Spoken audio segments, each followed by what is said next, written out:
Welcome back to the Scruggs Show. I am your host, attorney Natasha Scruggs, and today we have a pretty interesting show. We have a guest, Carrington Harrison. You guys might know him as C-Dot. He's on 610 Sports every day, and we brought him in here after work. So how you doing, Carrington? Only time I talk to a lawyer, it's about child support. So this is actually this is a new God. This is a new thing for me. This is new, but no, I'm happy to come on the show. I want to tell your audience this story. So I haven't even told you the story. So I know Natasha. We went to college together. So Missouri Southern. So me and like three of my friends. For somehow the Denny's burned down. So they were building the new Denny's. And the first 100 people in line, they got a year's supply. Listen, they got a year's supply of Grand Slams. I'm serious, a year's supply of Grand Slams. So me and my friends, we the same. If they giving away free stuff, we in line for it. So how they did was they gave you a box of 52 coupons. You could use them whenever you want for a Grand Slam. So Tasha and I started becoming closer and closer friends. So I was like, hey, you should come with us to get a Grand Slam. So we come to Denny's. She eats the Grand Slam the first time. The second time, she's like, I don't want one. I want something else. Well, I'm giving you what's free on the menu. You can get whatever you want on the menu. I'm just not paying for it. So we got in this fight at Denny's because I wouldn't pay for a meal. And that was kind of the end of that situation. I never took her to Denny's again. So that's my favorite Natasha Scruggs story. He exaggerated. I just wanted to tell you guys the story. I don't know what you want to talk about. I'm happy to talk about whatever. But before we move on, I want to tell people my favorite Natasha Scruggs story. Well, first of all, that story was exaggerated.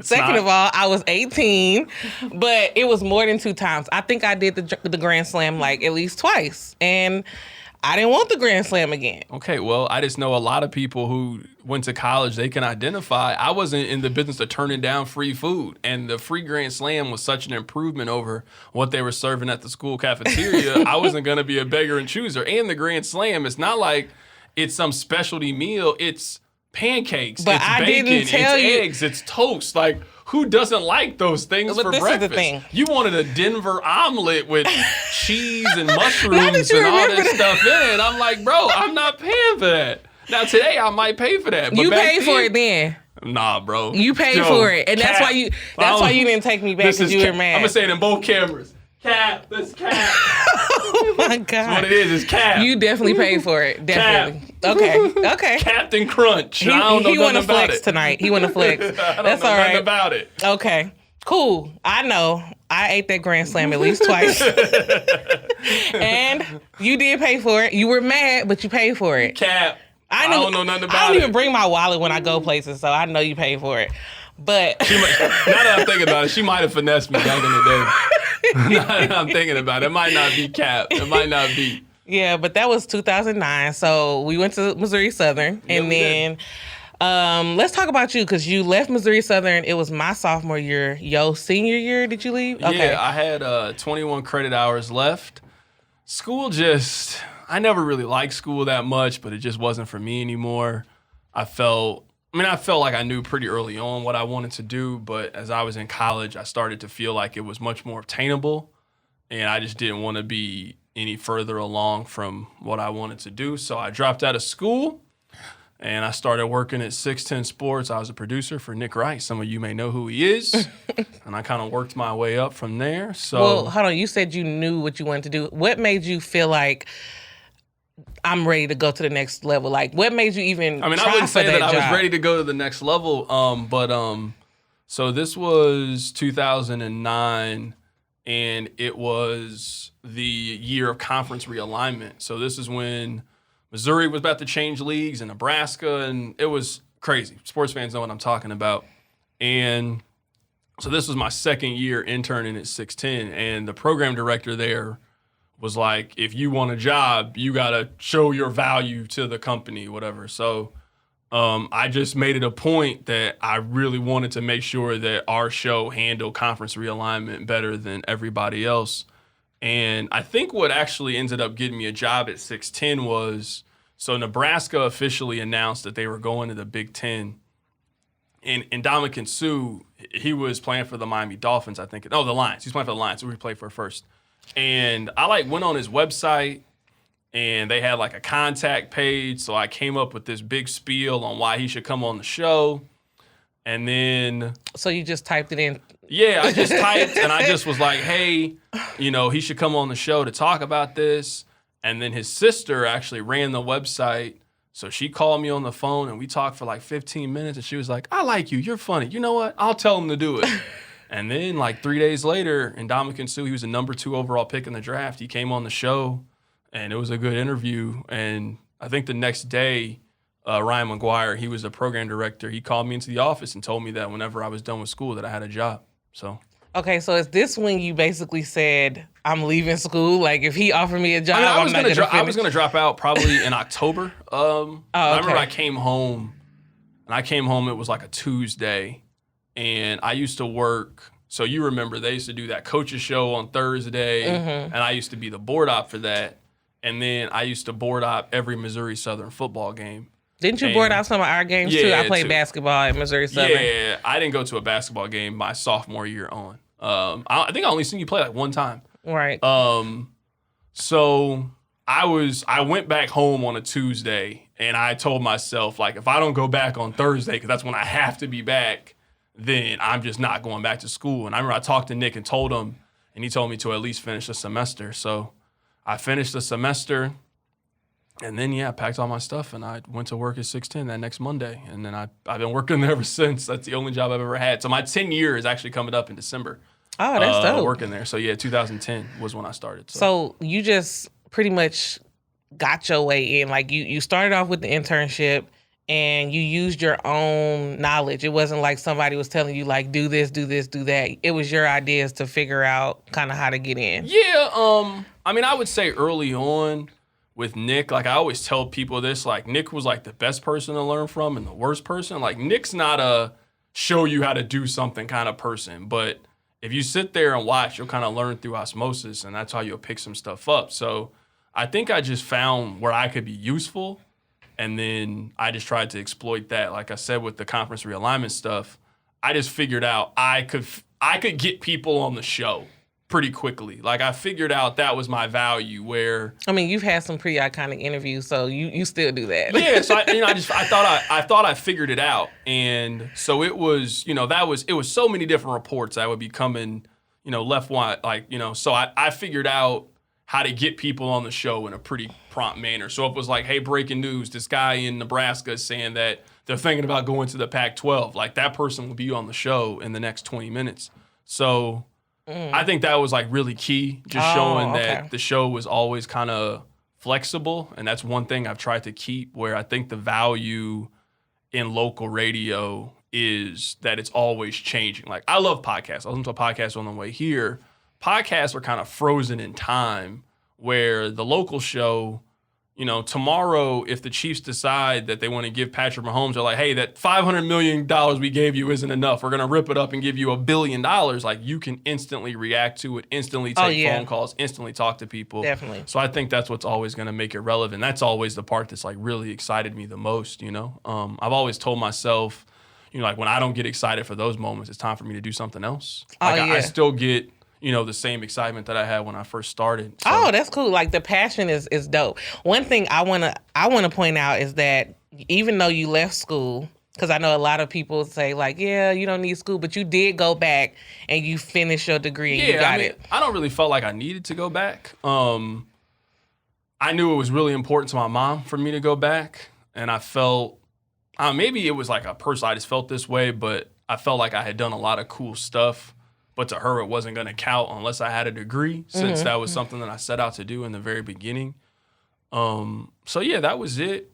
And that was nice, though. I know, like, I'm kind of your women, we kind of think like that. Like, once you started it, we want you to finish it and get your degree, and you were so close. Yeah, and I mean, we talked about it since, my mom and I don't really know why I felt that way at the time, but I don't know. It always would be like I would do something really cool, and she would be like, well, when you going back to school?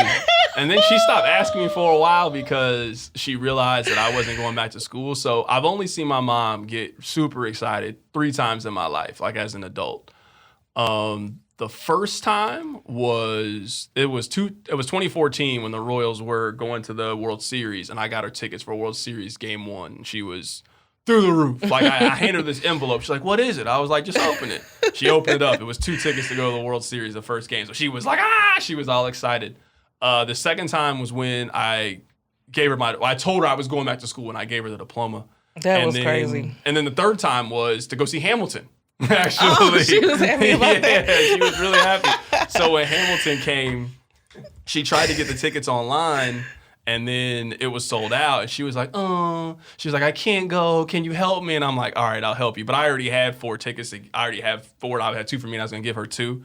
So I gave it to her on Mother's Day, and she was really happy. So, yeah, that was the biggest reason why I went to school. I think that's a legacy. Like, you being a alumni of Missouri Southern, like, you went there, you did similar work there. So it's kind of like, I feel like it's just setting the stage for whatever you're going to do next, and like whatever your story and your legacy is going to be at the end of the day. Yeah, I mean, some of it, I would say that was probably the biggest part. That was like 75% of it. The other 25% was kind of selfish, where I want to get so big at whatever I do that they name something after me at Missouri Southern. And I don't feel like they were ever going to name something after me unless I was a graduate of Missouri Southern. Like, they definitely don't claim me because I left after 2 years and went to Jackson like, State. They started treating me a lot different once I graduated from school. Like, I was in one of their little alumni magazines, and I got honored at a basketball game and stuff. Like, it definitely changed once I graduated. So I was like, finally, like, I felt like I had done a lot, you know, from such a small school. And I like that school. You know, people talk stuff about it. I definitely, when I was there, I was definitely talking about it. But, you know, it was cool for what it was. It was 2 years. I got to play under my brother. I got to see all my brother's games for free. I liked Missouri Southern. Yo, let me tell this story really quick. I'm going to tell you the story. You'll find this funny. So one day, Tasha was over, and she was like, my brother's highlight tape is on YouTube. So I was like, all right, cool, let's watch it. So this is like a 2008 high school tape. No, this like 06. Okay, give my mama some credit. Okay, so this is 2006. This is regular VHS. So this isn't like a Ball is Life tape. This is a regular 2006 tape. Bro, I kid you not. It's her brother doing post moves and layups. Like, who wants to watch this? First of all, he's doing regular post moves. It's like one dribble layup. And I'm like, what? This is the worst highlight tape. She's like, don't turn it. I'm like, bro, I don't want to watch this anymore. This was made by my mother. She doesn't really watch basketball like that. He's taking charges in his highlight tape. So my mom's like watching the video. She's editing the video to her what she likes, and that's what she wanted to do. But guess what? My brother had a full scholarship to play basketball at multiple schools. I mean, he could hoop. I'm not saying he could. That tape, we sent that tape off. So it's not just he could hoop. My mom's tape with the post moves. He's also 6'7" and super athletic too. Like, he can dunk over everybody. It's like showing he hustles down the court. Like, it's the worst mixtape. It did show something bad. That's what I'm saying. Did it show him like missing? Yeah, he like misses a layup. And I'm like, why is this in the tape? God. It's still on. I'll send you after we get done with this. I'll show you the tape. Y'all can look it up. Chris Scruggs. It's the worst. I'm telling you, you've never seen a worse. Look at my baby. It's like one dribble layup. Like, this is. Oh my God! I can't wait to show Chris this. Chris was on the podcast. He's on the second episode. He just graduated from law school and got his law degree. So me and him, we all 3 of us, we went to Missouri Southern, and it was lit back then. Okay, so college. I just want to say this really quick thing about college. Like, college was. I mean, I would say maybe the second best time of my life. The best time was 2014, 2015, like when the Royals were good. Like, if you lived here, you just know what I'm talking about. It was just a really good time to live here. But didn't your show blow up during that time? Yeah, it was just a really good time in my life. College was amazing. It was funny because I was having this conversation with my sister. So she just graduated high school and she just started her freshman year at Missouri State. And I told her not to go to school for this semester, to take a semester off. Because of the pandemic? Yeah, just the experiences that you had, that I had, that I imagine a lot of people listening to had, like, you're just not going to have it. And if you're going to spend all the same money and get 20% of the experiences that we had, like, I just didn't think it was very smart. But, we all were 18 at one point and wanted to get out of the house and wanted to see the world for yourself. So I told my sister the same thing, but some of the kids, like the kids at Mizzou, a lot of them went back home because it was like breakouts of COVID. So you're right. I think it is smart to maybe take a break, but like you said, kids are gonna do what they want to do. I know when I was 18, nobody could tell me nothing. So if you were trying to tell me that as my big brother, today is 28. Nobody can tell you anything. That's not true. I don't even know. I feel like you're ordering them Denver omelets. Oh my God, that was 18. You bringing up 18 stuff. Still ordering them Denver omelets. Whatever. Okay, so you said that you were working it, but weren't you doing it in high school too? Like what? I'm trying to go all the way to the beginning of like what made you want to do this? Like what made you want to get into it? Funny enough, I actually listened to Kevin Keatsman a lot, and we ended up going against his show when he was on 810. And I used to listen to 103. So I don't know what rap station you guys have in St. Louis, but it's like the urban hip hop R&B station or whatever. Ours is 104.1. It's probably terrible, but that's the only St. station Louis. I listened to as a kid. And I remember my mom started dating who became my stepdad, and he picked me up from school one day, and we got in the car, and there was this man on the radio talking about the Chiefs. And I had never heard anything like, I didn't know this existed, It's kind of like that. I don't know if you watched The Wire or not. Do you remember that one scene where Bodie tries to turn to a certain radio station and it doesn't work? And the guy's like, this station doesn't work out here. He's like, I thought everywhere had the same radio station. It was kind of like that moment for me as a kid. Oh. And once I realized that people talked about sports on the radio and they got paid to do it, that's all I wanted to do. Like I couldn't think of anything else that I wanted to do. So yeah, that's kind of the story. So fast forward, I'll give you the super short version of it. So I was a junior in college, and it's kind of when you got to figure out what you want to do with your life. So I sent an email to 610 and 810, who I was, kind of what experiences I had in college, and that I wanted to intern for the summer. So I never heard back from 810. And then 610, I got a phone call. It was like 4:15 in the afternoon, and I didn't know what it was. I didn't have the number saved. So I wake up in the middle of my nap. I'll never forget, I was watching Around the Horn, and it was the program director at 610. So I you try to wake up as quick as you can. And he basically gave me like an on-the-phone interview and told me he'd get back to me.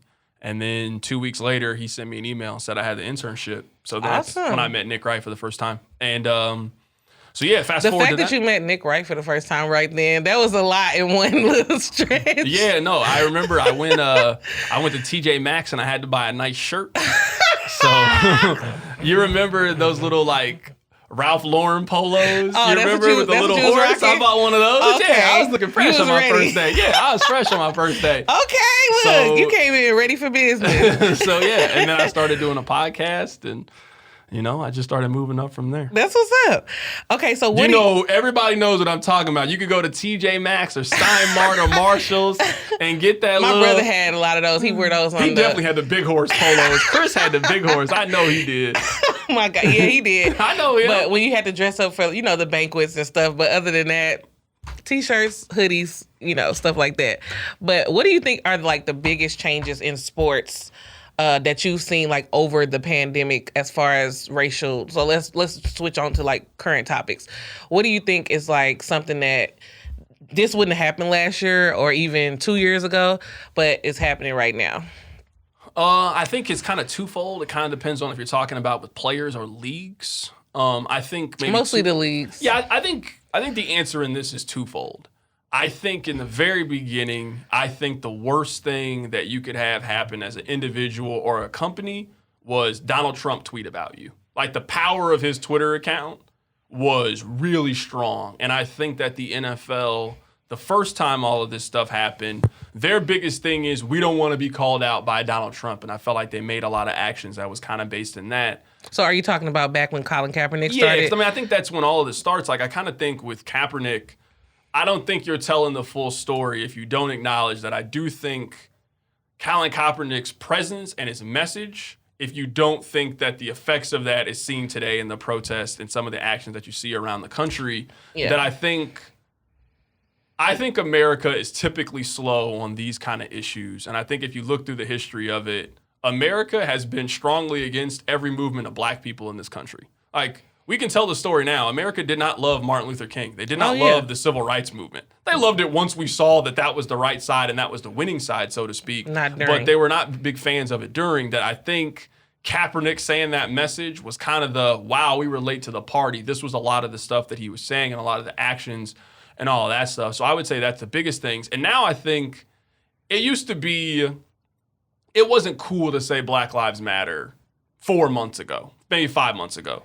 It's now a cool thing to say, which we can debate whether that's a good or a bad thing and if it's become commercialized and all that kind of stuff, but it wasn't cool to say. So I do think that we've seen progress in that way where now it's accepted, where I guess one of my critiques of everything that's going on is I think now it's turned into more demonstrations than protests. Like a protest has to have a penalty by it. It has to come at a cost, you know? Where now it just doesn't have a cost. Like now it's become the ice bucket challenge. Like it's become a trendy thing to do without you really having any meaning behind it. So I think there's good and bad Nobody's things taking a loss for it. Nobody's sacrificing for it as far as corporate goes. Yeah, not at all. And I would say too, when it comes to leagues, another thing that's been really frustrating is the one thing that those leagues have is money. So giving money, I'm not saying it's a bad thing. Like if you give $300 million or something, if you're the NBA, that's a tremendous thing. Like $300 million can do a lot of good. Mm-hmm. Steve Ballmer, who owns the Clippers, is the 11th richest person in the world. Like not in America. There are only 10 people in the world who have amassed more wealth than Steve Ballmer, who owns the Clippers. So giving $300 million is good. Like influence, power. Think about when Meek Mill was in prison. Meek Mill didn't really start getting out until white people started helping. Like Jay-Z was doing all this stuff. Beyonce was doing all this stuff. You know when he got out? You know when he got out? Even though she don't get credit. The owner of the Sixers, Michael Rubin, and the owner of the Patriots, Robert Kraft. Two very influential white people started helping. And like one thing I think people are starting to see more. If you like really go back and read Dr. King, that he was really big on the big reason on why they wanted the civil rights movement to be on TV, because he realized if white people saw and empathized with it, that was going to help their movement. That I do think what we're seeing is white people and white America, I think, is really changing in that. Now, are they going to concede some of the power? Let's see when it comes to that. But I do think maybe what's changed over the last 6 months is I think Black America was always saying this. I think now you're starting to get white people to say it, which they weren't doing 4 years ago. Yeah, I feel like, I don't know why, and I talked about this with my brother, something happened with George Floyd that changed people's minds that weren't ever changed before. Like, nobody cared about Tamir Rice, nobody cared about Mike Brown, nobody cared about all of these other people, but for some reason, seeing that for that long, it really just struck a different nerve in people. Video changes it. I listened to this podcast with Carl Douglas. He was on the defense for Johnny Cochran whenever it was the OJ trial, and I thought he explained it in a way better than I can explain it, where George Floyd narrated his own death, where we can debate what happened in some of these scenarios because we don't have the video of it. Like in the George Floyd video, it's very apparent. Like the man is laying there on the ground. He has his knee to his neck. It's 8 minutes. He's talking throughout of it, and the man dies in that scenario. Yeah, he's calling out his mama. He's saying, "I can't breathe." Like you saying, he's talking through it. I think that's what changed it. And you know, I've had different thoughts on this whole thing. You know, like some of us want to say, "Man, we were telling you this stuff 4 years ago. We were telling you 5 years ago, hey, this is going on. Look at this scenario." Like, I don't really look at the George Floyd situation too much different than the Eric Gardner situation. Oh yeah, it's the same thing. It's almost identical in a lot of ways. That what changed with this message that made it resonate more and created this that didn't with the Eric Gardner. Like, he's also saying, "I can't breathe." They have him in this chokehold. Like, it's very clear that something very serious is going to happen based on this. And if you remember the police report, they didn't even put in there that he was choked. Oh yeah. That it was just a lot of stuff. But I try not to focus as much on the why we got to this point and the how, but now that we're here and I feel like people are listening, what are we going to do with it? Like back in the civil rights movement, there was a law. Like in 1964, they had the Civil Rights Act. Like there was a major piece of legislation that happened, and that's sort of like the win for the civil rights movement. See, I think the difference now is that we since things are so messed up, one law is not going to be able to do it. It's going to be like multiple laws on multiple states and multiple counties. Like everything is so up in the air right now that I feel like one remedy is not going to do it. This is going to be like a stretch. Like after Mike Brown was killed, it was like a year stretch of like protests and like activism and people trying to change laws. I think this time is going to be even longer. Yeah, I remember the last time that I remember like crying was when I read the Mike Brown grand jury testimony. And I would advise everybody to go back and read it because I know at this point everybody sort of has their own opinions about what happened with Mike Brown. I just don't know how you can read that and read it like it's fan fiction. Like if you go back and like really read it, it just defies logic to me. So you want me to think that Mike Brown in this scenario knows he doesn't have a gun. Right. He supposedly beats up this police officer, even though we've seen the picture. Doesn't look like a person who got beat up to me. He has no scratches, nothing. Runs away from the person with the gun. Like, read the grand jury. He runs away with the person with the gun. What person, not even in movies, does that person turn around and charge at the person who they know has a gun? Like, it just doesn't make, I don't know how anybody could read that and think, oh, that's what happened. Like, it just doesn't make any sense to me. That's why they think that they think that the grand jury had to be, something wasn't right with that because they believe that. They believe that this is what happened. And some people, even people that I went to school with, like people who I thought would have understood this, some of my white friends, they believe that too. They're like, yeah, it was proven that this happened. I'm like, no, it wasn't. Like, people get real semantic, like, or real, I'll say Clinton, like, with the words, and they'll change the words and say, well, it was proven this. No, somebody said that this happened, but it's no video. It's nobody else. It's like one person that said that he ran back to him.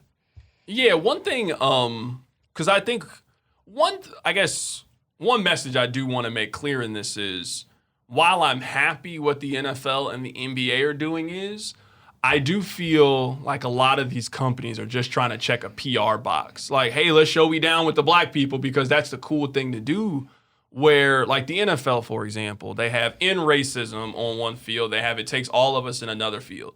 The NFL has a rule in place that you cannot hire a coach without hiring or at least interviewing a minority. Oh, yeah. How did you get to that point? Like, how did you get to the point where you thought the issue was so bad that you had to tell these teams you have to interview a minority candidate? Is that racism? I think is that the same thing you have on the field that you're telling me you're trying to end? Where I'm all for the outward, like the sign that you believe Black Lives Matter. But at some point there has to be an action. And I'm always big on like, how does things end? Like, the coronavirus, like, how does this just end? Like, I don't think we all just one day wake up and just go back to our normal lives. Like, some major thing happens. Like, one day they get on the news and whoever the president is says, hey, we have a vaccine that's going to be widely spread. But I do think, like, how is this time in our country going to end? Like, the civil rights movement ended at some point. Do you feel like it's an issue between cause and effect? Because when you talk about the Rooney Rule, which is, they're trying to add, they were supposed to be adding something and then they said they were going to table it. Do you feel like they only look at like the end of it and say, okay, we need more black coaches, but they're not looking at why we need more black coaches and why we don't have black coaches right now? Yeah, I mean, I think that's like most companies. I think most companies say they want diversity until they realize that diversity means hiring black people. You know what I mean? Like, it sounds really good to say, hey, we got to have a more diverse work situation. Well, all right, that means you actively going out there and hiring women, hiring black people, hiring gay people. Like, you know what I mean? That's diversity that I think that's just is a thing that sounds good. But I do want to make this point really quick about like how it ends. Mm-hmm. I think, and maybe this is like a wrong thing, but it's just what I think. I think there needs to be like a federal board that reviews police shootings.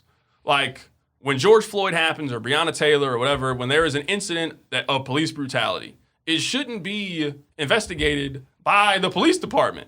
It should be an independent group that's all they do. And then there's a spokesperson that, hey, why have you not charged Breonna Taylor? We ask this individual who is put in charge, and that is his responsibility or her responsibility or this board's responsibility, and then we get the official word of it. Like, that's how I think some of this ends. Like, to me, it goes beyond just the let's arrest the people that killed Breonna Taylor. It has to be, what do we do to either A, avoid another Breonna Taylor situation, or I think the biggest problem is black people don't trust the system.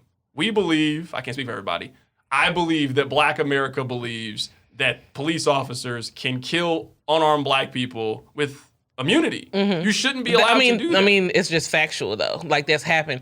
When it comes to the federal prosecutors or the people who, like, that kind of have been done before, and they haven't they haven't executed it. Like, it's a good idea in theory, but like we had Eric, what's his name?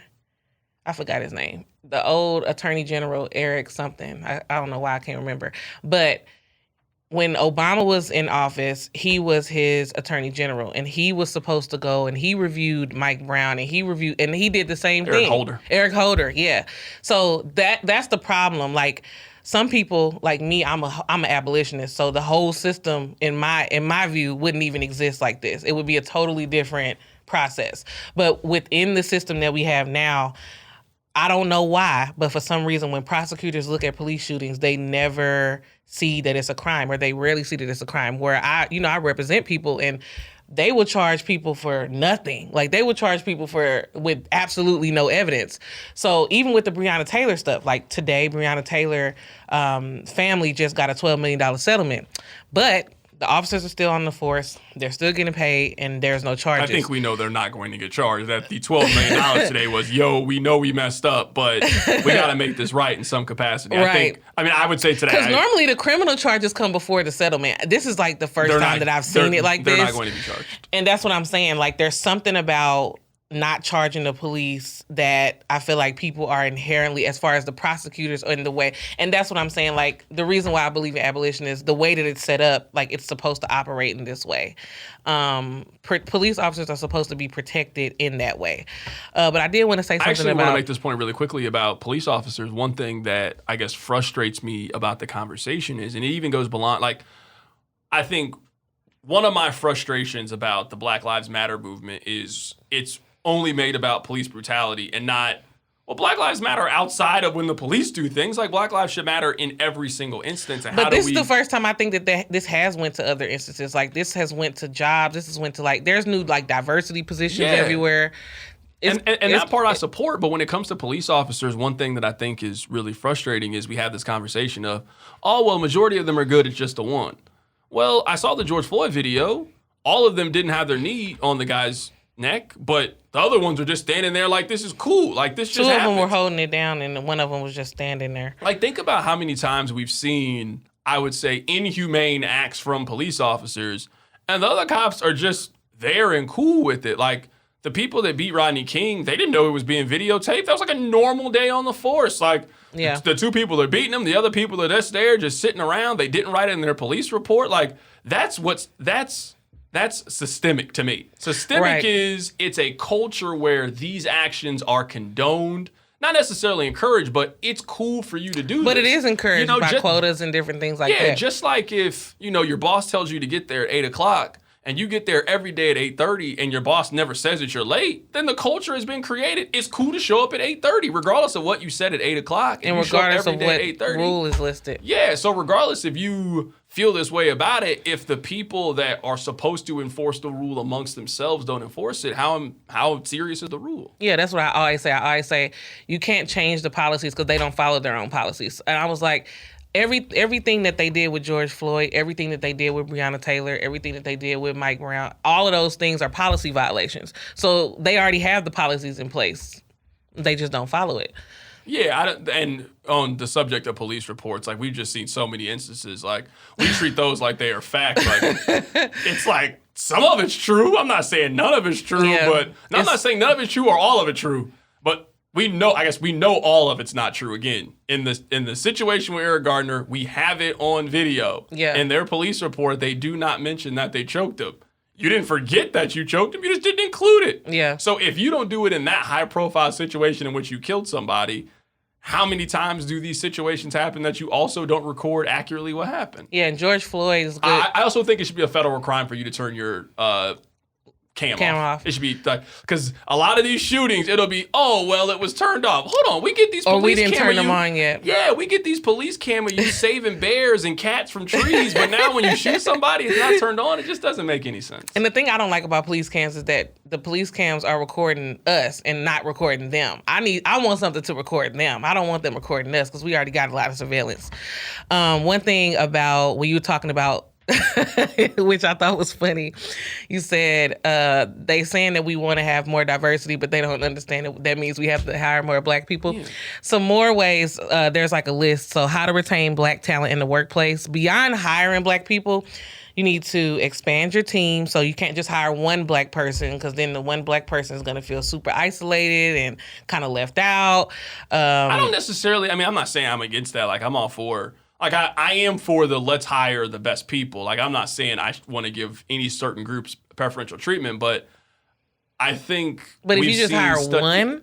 Yeah, but I would say then if you hire one, like anybody, empower that employee. That I do think a lot of times you get in situations where... I think everybody's felt this at their job. Like, your company doesn't give you either the support or the resources necessary for you to be your best. Yeah. So if you're the only Black person there, then give that person the resources.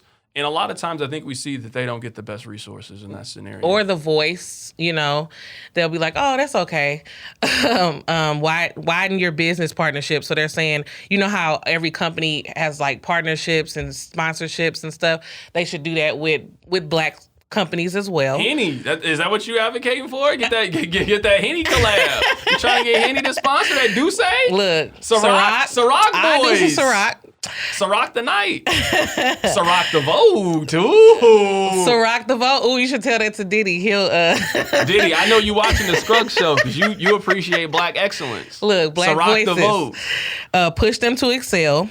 And respect their boundaries. And that's for specifically women, because we always have issues with people talking about the way we look.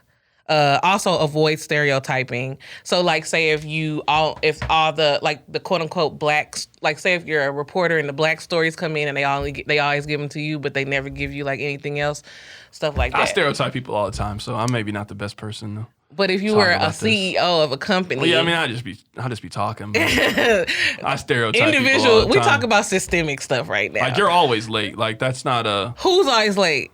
Were you late today? No, I was here at 5:27. I told you I'd be here at 5:30. Hold on. I'm on time. You're not a punctual person. Hold on. Let's ask Justin. You're not a punctual person. Justin knows you're not. He don't want nothing to do with it. Okay, I'm not My gonna man lie. was like an official. No. My man wanted nothing to do with it. Sometimes. I'm late Bro, you're sometimes. not a punctual person. And I get it. That's fine. Like, but that's not us. Did we get into it over that? Probably at some point. Listen, I may be 5 or 10 minutes late. It's never it's never like an hour late. All right, let me ask you this. Whenever you say you're on your way, how long do you think that is? 10 minutes. Sometimes Justin about to cut your mic off in the bag. Sometimes I say I'm on my way and I haven't left yet. Everybody does that, including you. Bro, it was like 2 weeks ago, I hit you up and I was like, oh, hey, I'm here. You should come pull up and meet me here. Oh, I'll be there in 20 minutes. You got there an hour and 15 minutes. And then when I was ready to go, you're like, oh, you don't want to spend. We could have spent time. I've been here. I was here before. I was waiting on you to be here. You didn't show up on time. I'm ready to go. Okay, so I want to ask the people, y'all comment on this. Is it worse to be late or to do stuff last minute? Because that's what you do. Oh, I agree with that. Okay, so if you're last minute. Like, Justin, to be fair here, I am the person, it'll be like 5:30. And I'd be like, ooh, let's go see this movie at 7. Like that, I do that sometimes. I'm not going to lie. I do that. So that's why people are late. But my frustration... But when I have stuff on the calendar... My frustration is just give realistic time. So if I say... I don't know. I can't predict the future. So, like, I'm saying in this scenario, this is what I would be. It'd be 5:30. I'd be like, hey, let's go see a movie. It's at 7. You'd be like, oh, I can't do 7. When's the next time? I'll be like, hey, all right, it's showing again at 8. Ooh, I'll be there. Then you get there at 8:30. Like, that wasn't accurate then. Why didn't you just say, let's go to the 9? Now you missed the first 10 minutes. Now I'm mad. I don't know what's happening in the movie. That's the kind of person you are. Well, I think that's like over-promising. That's what it is. Like, okay. It's basically like, oh, I want to be there at 8, but I might not be there at 8. So it's a movie. The movie has a hard begin time. Well, listen. The concert has a hard begin time. But it's like 15 minutes of commercials. Okay, and then you'll show 15 minutes after that. 15 minutes of intro credits. What movie are you watching that has 15 minutes of intro credit? And then the movie starts, and then I'm what there. movie is this? Listen. You created a movie. That 15 happens. 15 minutes? Yeah, 15 minutes. The whole plot of the movie is revealed in the first 15 minutes. No, it's not. I have a 15 Not a minute Tyler rule Perry on movie. movies. Well, I mean, I already know what's going to happen in the Tyler Perry movie anyway. What do you think about? Did you see the new movie on Netflix? I actually, during quarantine. You're a Netflix junkie. During quarantine, I started watching Power. It actually got spoiled. After you said that it was whack. It got spoiled. And you didn't want to watch it. No, I'm still watching. I'm in season 5. No, I'm talking about before you watched it. Oh, yeah. No, I didn't want to watch Power. That's fair. I watched every Tyler Perry movie during quarantine. So one that's turned into a movie, I watched. Okay, hold on. Oh, this movie's not Tyler Perry, though. So Did you see the Neil Long one and the other Good one? Deeds, all of it. Fatal You Affair. saw that? Did you see that? Yeah, Fatal Affair. Terrible movie. Awful movie. You didn't like it? We can make a better movie than that. Me, you, and Justin. I've never seen Justin film anything other than this. I know we could make a better movie. It's so bad. Why do they keep doing those same plots where it's like... It's not even interesting.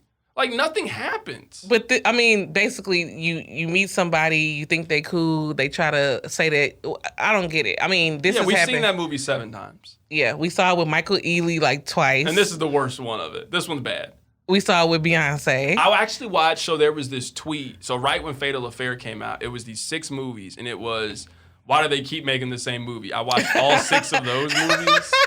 That's why when there were no sports, I wasn't tripping about it. Like, because you have Netflix. This is going to sound bad. Like, it was the first time I felt free as an adult. Like, I mean, that's because your job is in sports. Yeah, like, there's this constant where, I wake up, all I think about is sports, and then I go home, and then there's something I want to watch. Like today, the NBA or something that it was the first time, like, creatively, there's no expectation from the listener, so it was just entertain us, There's nothing specifically happening, so if you talk about this movie that you really like, we can't be like, shut up and talk about sports, because there ain't no sports happening right now. Right. And then when I went home, I just didn't feel like I had to watch anything that, I could go back and watch movies that I missed or movies that I wanted to rewatch. And so what did you start getting into your creative bag? Like, did you start working on anything new with that free time?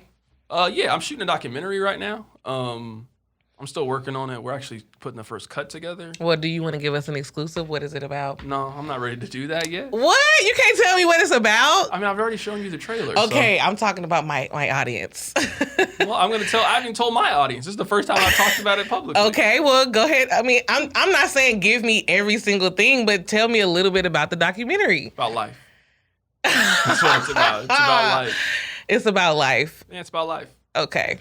Well, what inspired this documentary about life?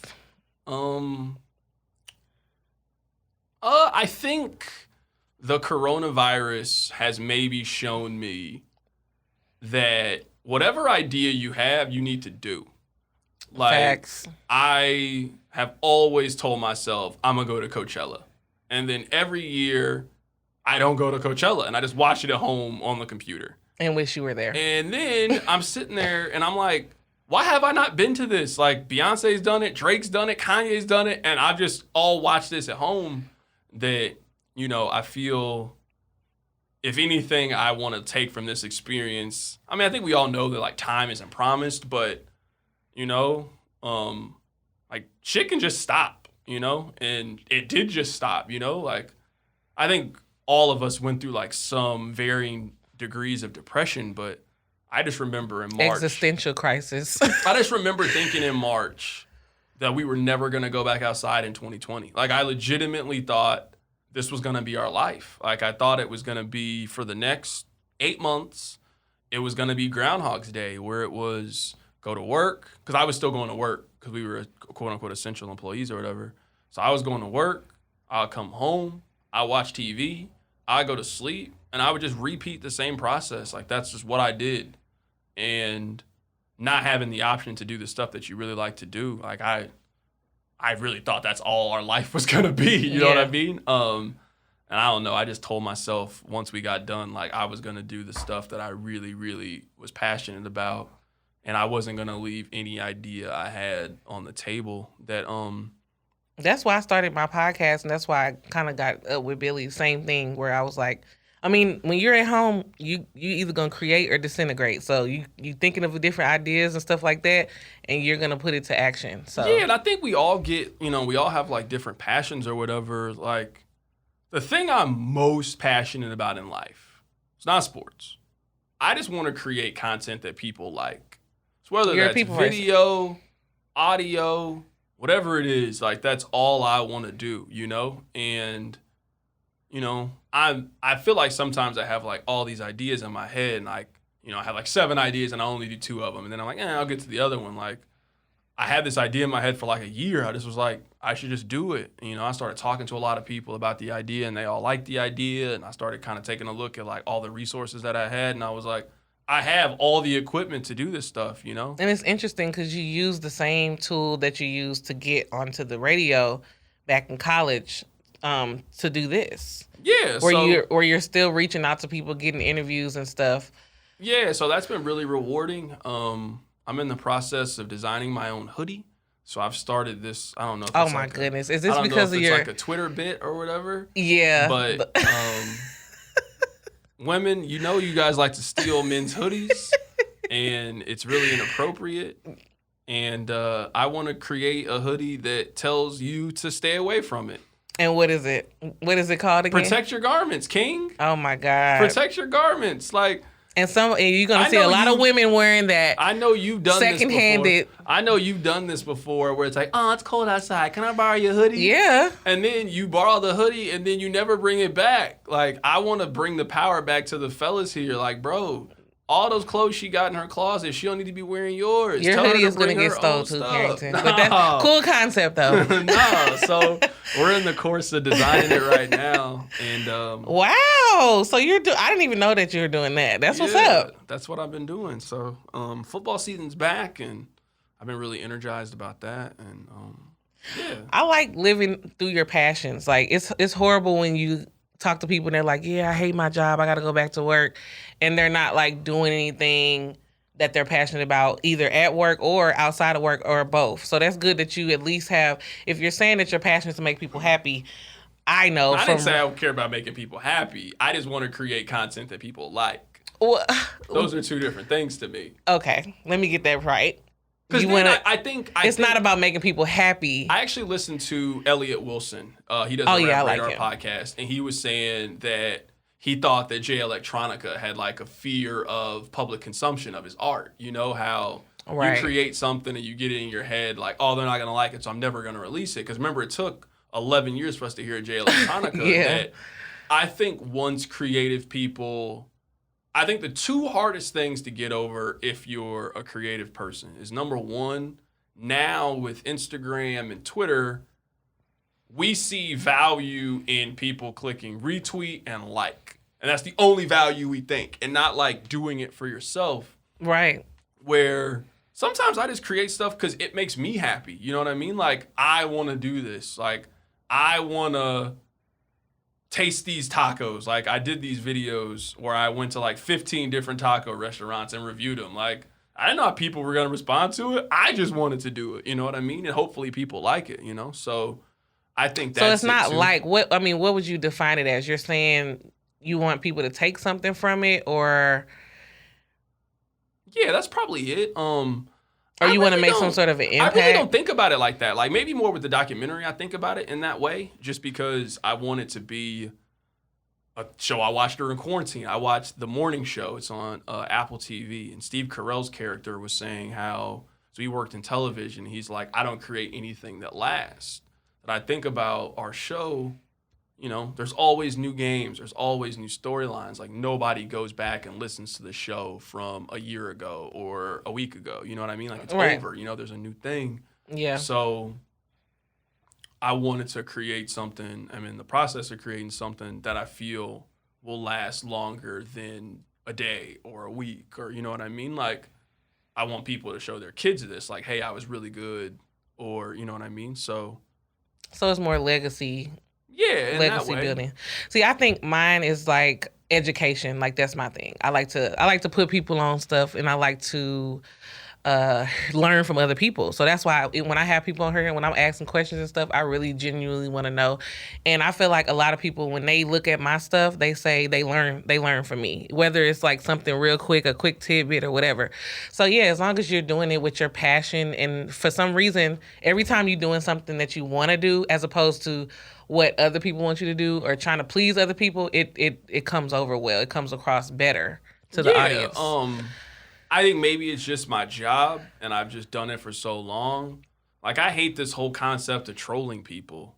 Like, I mean, we all joking back and forth, but to me, trolling people makes people feel like you care so much about what I think, you want to tell me the opposite of what you think I want to hear. Like, I don't think about you in my free time enough to, hey, what's everybody else thinking? Let me go think what the exact opposite so I can get your attention. Like, right. I don't get gratification in that way. So yeah, it's instant gratification. Yeah, I don't really think about it in that sense. I just think, I don't think of my job to change your opinion on whatever it is. I think it's my job to give you my opinion and then articulate why I think this, and then give you the opportunity to either agree or disagree. You know what I mean? Like, I think the Chiefs are winning the Super Bowl. I think they're winning the Super Bowl because of X, Y, and Z. And then, yes, I agree because, I like these points. Or no, I disagree because you missed these points. Like, to me, that's what I would consider doing your job. Like, it's not my job to change your mind. Like, you're an adult. Like, just think for yourself. Right. Maybe I should think differently, but that's just how I approach it. Put out. Look, I have so many people that disagree with me, but I don't care about changing people's mind either. I just care about. Like, I always hate that when like you're trying to be the contrarian. Like, why? Like, I don't like apple pie. I don't care if you liking apple pie has no bearing if I like apple pie or not. And I also think what I like in that sense should have no bearing on what you think. Like, it's just... Is that kind of like stan culture where everybody has to like somebody, and if you don't like that person, you're wrong, so to speak? Or if you don't like that thing, you're wrong? I think that social media maybe highlights people's need to think the same way as them. Like, I don't care about that. Like, it just doesn't really have any value to me. Yeah, like, I like movies that people probably wouldn't like, and I like music that people probably wouldn't like. My favorite. Sometimes Twitter be gassing too. Like, I'm sorry to cut you off. Oh, but, definitely. You remember Get Out? I hated Get Out. Me too. Didn't think it was good. But like, Twitter made it seem like just Shawshank Redemption. I remember I ran to the movie theater. I'm like, I gotta see this movie. And I was sitting there watching, and I was like, it's all right, I guess. People was going way too deep on that. Yeah. Same thing with Queen and Slim. Like, when I saw Queen and Slim. Very average movie. Very average movie, and people was acting like I said, I critiqued the movie. I said this scene was irrelevant. This shouldn't have been in there. It's like, when you stan culture is kind of like you can't critique what you like, so you can't. It's not a. It has to be this way or that way. So if you like Cardi B, you can't hate on this song. Like, oh, you're a hater. You're this. You're that. Like, Cardi B's like fan page blocked me because I said something. I said something like I didn't like her song when I loved her album. I love most of her songs, but some of them songs are whack.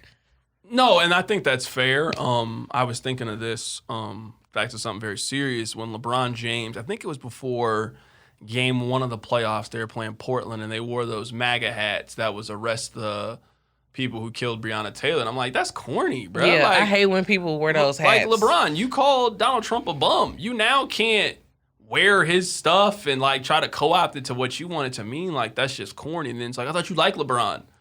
I like a lot of people I can be critical of. Like, that doesn't to me take away from your love of the individual. So yeah, because that's literally what being a human is. Silly. But I was gonna say this though.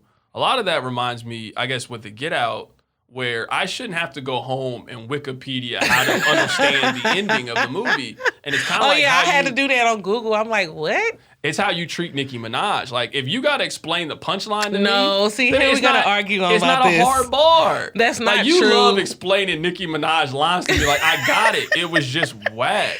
You don't have to coming Google. off the top. You don't have to Google. You get it? Yes, I got it. I understood. You don't what have was to saying. Google It's Nicki just Minaj trash. bars, Carrington. That's not true. So you're trying to compare her bars to Get Out? Honestly, how many times have you tried to word for word explain to me what Nicki said? Like, oh, you didn't get it. It went over your head. No, it didn't go over my head. It wasn't. But you whack. like when. So hold on, because Nicki does metaphors and stuff. So you like when Lil Wayne does it and when Drake does it. They have whack bars too. Okay. Lil Wayne said the F is for phenomenal, bro. That's whack. It's whack. You don't gotta explain Well, you want to talk me. about Bedrock, how whack Bedrock was? Whack. Whack. Drake had like the worst verse in there. I actually like Bedrock. I don't like Gutta Bedrock Gutta. is a cool song, but the verses were whack. Gutta Gutta is the only bad part about that song. Tyga and Drake had some whack bars. I actually think Tyga's got the best verse on there. I love Tyga's part. I love Tyga's part. I think Tyga's just for the record, I think Tyga's the worst rapper ever. I don't think that. Ever. I don't think that. He's a horrible rapper. It's funny because I watched that No Limit Chronicles on BET. It's like two people in No Limit that can rap. Like legitimately can rap. Who? Mystical and Mia X. And Fiend. Fiend can rap. That's it, though. Okay. Like, Master P can't rap. Silk can't yes, rap. he can. See, I thought you were going to say Silk. No, listen. Silk might be the worst popular rapper. No, I used to think that he was the worst rapper of all time when I was a kid. But when you go back... I've been listening to it. I've been, like, after when you that go back, it's hitting a little bit. It's hitting a little bit. The beats are hard. Hard. Oh, yeah. But the rapping... Like, go back and listen to Mr. Ice Cream Man today and be like, yo, this is a good song. It's a terrible song. The beat's just so hard. Do you like, why are you saying that Master P's, are you saying because he raps off beat? Are you saying because of his bars? Everything. The beats go, though. Like, they go. Like, that's all you used to need back in the day. That's the one thing I wish our generation would maybe give these young kids a little bit of a credit. Now, I will say, one of my complaints about rap music is I do think before the internet, the gatekeepers did a good job where it wasn't too many rappers that were in the same lane and sounded alike. That now, everybody I feel like alike. what happens is a lot of these artists feel like, hey, if I got to pop, I got to sound just like Young Thug, or I got to sound like Future, or I got to sound like Roddy in order to hit, where we didn't really have that because it was maybe harder to break through in that sense. Like you had to have a unique, you had to sound like DMX to break through. But I also... Because a lot of people did sound like Biggie. Yeah, I also want our generation to realize the storytelling rap that we quote unquote love is like a 5-year span of rap. It's like from 91 to 96. But that's like the best period of rap. Yeah, because that's when we grew up on it, though. That's when we grew up on it. But it was a lot of whack stuff. But we talk about how cool rap is, and we now, listen to the Humpty Hump, and I'm saying it's like we love Tootsie Roll, High and Candy, Sweet. Now, if that song came out, like, oh, this is whack, bro, we like the same kind of stuff. No, that's like equivalent to the dance. Like, you remember when Soulja Boy first came out? Yeah, and the older generation thought it was whack. Just like when we hear this new stuff we think is whack. Like, somebody on Twitter said this, and I'll never forget it. Hip hop was never made to grow up. Like, when you think about it, hip hop is about 17 to 24-year-old rebellious. Like 30 is like ancient in hip hop. Yeah, but now, hip-hop world. But now it's normalized though. You know what I mean? Now Jay-Z was like the first adult, or 444 was like one of the first adult hip hop albums. Yeah, I mean, I disagree. But Who? Jay-Z's made other adult albums. This one's just about Beyonce, so it's different for everybody. Oh, no. That's what it's about. This one's about Beyonce. Like, No, he's never done this before. It wasn't yes, only he Beyonce. Has. That's what everything that he's talking about in that He was album, talking about his mama. He talks about, she's on Black Album. He talks about his mom all the time. I'm saying when 444 came out, you remember it was a different kind of album. It was an introspective album of a grown up rapper. I think what makes this different is 444 is him telling stories about people we know. Where before, Jay-Z wasn't telling stories about people we know. Like Volume 1, we don't know any of the characters. Right. And 444, we know the characters. It's about his mom and his wife. We know who they are. So you're very saying that people. And it's about Prince and Kanye. Where it's like, oh, this is so revolutionary. And I love 444. I listened to 444 like 2 weeks ago, like from start to finish. But no, 444 is not as revolutionary as people make it seem. I'm not even saying revolutionary. I'm just saying, you just said rap doesn't grow up. Well, I'm saying is like... Or typically rap wasn't supposed to grow up. It wasn't supposed to grow up where I think our generation's different because we embrace those older rappers. Where you think about it, like that golden time that you're talking about, Tupac's under 25, Biggie's under 25, Nas is really young. Like there aren't many super popular rappers that are older than 30. Now it's common. Drake's over 30, Cole's over 30, Kendrick's over 30. Future's over, you know what I mean? Ross. Like, it's very different now. I feel like when we were younger, we used to, like you said, we used to embrace the older rappers. These kids, they don't embrace even the rappers we grew up with in like 2010. Because they still try to rap in their whack. Like Lil Wayne would get the credit he deserves if he just stopped rap. Snoop get the credit he deserves. But Snoop doesn't rap. The younger generation, I'm talking about Gen Z and them, they don't respect Snoop and them. They don't. Yeah, because they didn't grow up with them. Like, I get that part. To me, that's not much different than sports, you know? Like, I don't have an appreciation for some of the 80s players, so I didn't get to see them play. So I do understand that part. I feel like current rappers have a lot of respect for Lil Wayne. That's all that ultimately really matters. But I also think where it's not like sports. Like, once people get to I physically can't do anymore, they just stop. In rap, they keep going. Like, Lil Wayne should have stopped rapping 4 years ago. That's what you think? Yes, he can't consistently. I'm saying that you and I were in college when Wayne. I'll argue that 2009 to 10 Lil Wayne is the hottest any rapper's ever been. Like 50 Cent too? Yeah, I don't care about sales. I'm talking about impact and being in the streets and what people were talking about. And you could not get away from Lil Wayne. Not if you was in the streets, not if you was in a club, not if you was listening to the radio. Like you could not get away from Lil Wayne. So to see him go from that time where everything he touched was fire to now, that verse on Moneymaker with 2 Chainz is terrible. It is awful. Like, it's so bad. Like, this younger generation, they just don't, like my sister who's 18, how can she know the Lil Wayne that we grew up on? Yeah, she was 9 when he was hot. It's so interesting if you talk to your sister, ask her who is her favorite. Like, Drake. She likes Drake, because none of the kids like Drake. She was around me.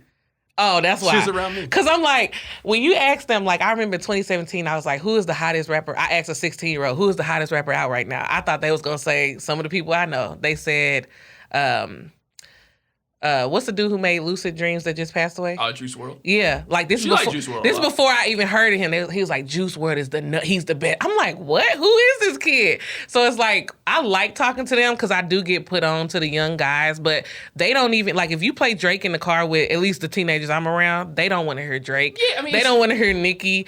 They don't want to hear none of the people who I feel like is like my top. Yeah, but we also grew up where like they felt like they were speaking to us. Like I do get that, and that's where I think it's different. Like the time's different. Like I remember in 2009 when So Far Gone came out, and I felt like Drake was telling my story. Like everything he was talking about oh my God. was the same place I was in life. Like when I heard Successful, I was like, this is me. I just played that like last week. You're talking about his dad at the end. I was like, this is my life. Where I could see how if you're 18. Drake isn't talking like now. Juice WRLD is rapping about your current problems.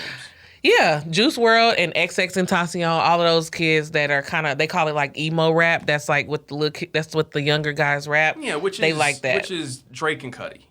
Like it's all connected. Yeah, I mean they're the sons. Yeah, and I would say Drake, Cudi, and then made melody cool. Like I think every era of rap goes. Well, do you feel like time. Drake is like a son of Nelly? No. Why not? I think he's clearly from the school of Kanye West. But Nelly too. No. See, y'all don't like to see. Nobody wants to give Nelly his credit, but there's some definite Nelly influences, and I believe that Drake harmonized. No, it's not just that, and I believe Nelly Drake even said R&B, that. Like Drake makes. Yes, he did. What are you talking about? He doesn't make R&B. He records. just danced to an R&B song yesterday on Dancing with the Stars, Just a Dream. We grew up in the. That's not an R&B. It's a pop song. Drake makes R&B songs. Jaded is an R&B song. Dilemma. That's like a rap song. Every rapper makes those songs. Rap songs. Ludacris has those. Okay, I'm gonna do a poll. I mean, I like Nelly. Don't get me wrong, but I think it was clear that Drake raps like Kanye and wanted to be Kanye, but then realized that R&B changed, where it's a lot more hip hop influenced, and I can't maybe sing, but I can like harmonize. Like I call this is the melody era. Like. Where you can't sing. Well, like you and I appreciate storytelling and like lyricism. This generation appreciates melodies different. Like we didn't have like Nelly didn't have melodies like how these young kids have melodies Like now. Summer Walker and them. Yeah, he didn't have melodies like that. Well, I got a last question, then we gotta go. Yeah, sure. I'm happy to answer whatever question you have. I was happy to talk about rap and how to free black people in the same conversation. It made me happy. Well, if I've been hearing about this, what do you think about a versus, which I know is probably not gonna happen because of all of the drama between Drake and Kanye? There's a 0% chance Kanye West would agree to do it. Okay, I know it's not gonna happen, but Drake would do it. Kanye would not do it. okay, so who would win the versus, and do you think that's a good matchup based on their styles? I think ultimately those verses come down to the 20 that you play. I don't think outside of Jay-Z there's anybody that can match 20 hits with Drake. I think he is... Not even Kanye? Not hits. I don't think he can match hits. Albums, yeah. I don't think he can match hits with them. I think Drake is the What most... if Kanye plays his produced records? Because the old... No, I think, yeah, but Drake would just play, I'm on this song. And Drake's going to like... I don't know if you've been to a Drake concert or not. I went to the one... I've seen Drake more times than I want to admit on camera. I went to go Drake in the Future concert. And I'm telling you, it was the best set list I've ever seen. And I've seen Jay-Z 3 times. I've seen Kanye multiple times. Like, I've been to a lot of concerts. Drake had a 2-hour span that he basically was like, I'm going to show you I'm the best that's ever done this. Where it was like, he would do 30 minutes of songs that were just on the radio. He would do 30 minutes of features. He would do 30 minutes where I only sang the hook on this record. And you're just sitting there thinking, he has given us a decade of music that's unparalleled from someone in this space. So nobody can pretty much beat him, even in a verse. I don't think so in that. I don't think so. Okay. Well, that's good. Well, thank you for coming. No, thank you for having me. I'm happy to come on the show whenever you need me to. You caught me at a perfect time. Yay. Where I could do it. I'm happy that you made time. And I think Tasha, this is a pretty good there's some people song. I'll always make the time for. Oh, my God. And you were one of the people that I'll make time for. Is that true? Is that true? Is that so? Because I don't believe so. I don't believe so. The last time you canceled.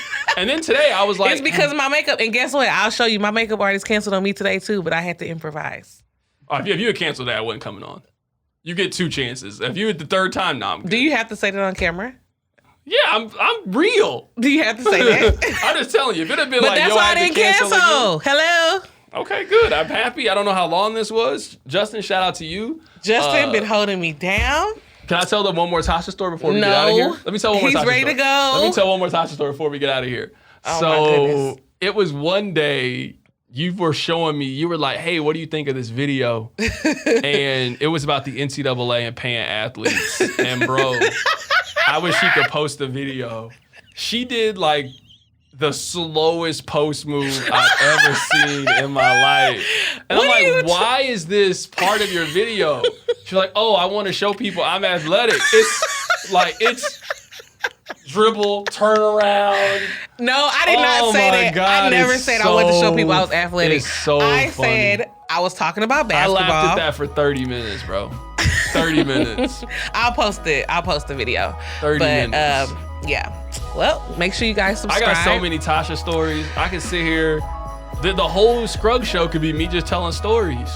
Maybe we'll have you come back to do that. Can I tell one more? No. I can't tell one more? What? All right, I can't tell no more stories. No, save it for next time. All right, cool. Thanks for having me, though. I really appreciate it. Follow us, subscribe on iTunes, YouTube, Spotify. Follow us on Twitter, Instagram, and Facebook. And thank you for coming.